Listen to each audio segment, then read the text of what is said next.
13 bansa ang nasa likod ng Pilipinas sa 2016 arbitral ruling na kumilala o kumikilala sa karapatan ng Pilipinas sa West Philippine Sea. Pero ang China nagmamatigas at naninindigang walang desisyon ang makakapigil sa kanilang assertion.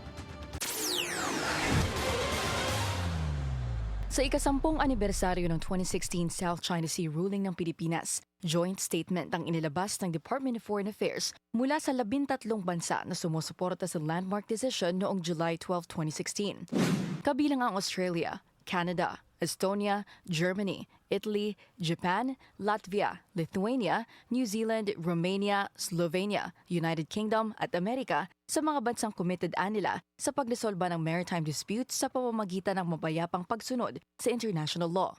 Tinawag ng 13 states bilang significant milestone ang pinal at legally binding na desisyon ng arbitral tribunal na tukuyin ang maritime entitlement sa pagitan ng Pilipinas at China. Mariin ding pinanindigan ng mga kaalyado ng Pilipinas na walang legal na basihan ang China at ang expansive maritime claims nito sa South China Sea.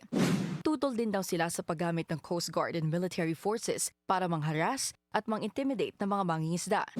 Ang mga gawaing ito, malaking kabawasan daw sa seguridad sa rehiyon, kaya ang panawagan ng mga bansang suportado ang Pilipinas sumunod sa batas. Consistent ito sa pahayag ng DFA sa kanilang isinagawang commemorative conference nitong linggo. First of all, it is a decision. We always say that it is legal and binding, not only to the parties but to all. And you see the impact also. I always say that the arbitral tribunal decision is probably also our gift to the world because what it has done for freedom of navigation, I think it says it all. Ang China naman, 10 years on, hindi rin daw nagpatinag sa paniniwalang null and void ang ruling. Ayon sa Embahada ng China dito sa Pilipinas, China neither accepts nor recognizes it. Out of bad faith din umano ang paglapit ng Pilipinas noon para simulan ng arbitration dahil hindi raw kapayapaan ang gusto ng Pilipinas, kundi pagkaita ng territorial sovereignty ng China sa naturang katubigan. Pilipinas din daw ang violator sa arbitration case na ikinatalo ng China noon. Bagaman legally binding ang award mula sa tribunal, kailanman ay hindi tatanggapin ng China na apektado ang kanilang karapatan sa South China Sea ng ruling na ito.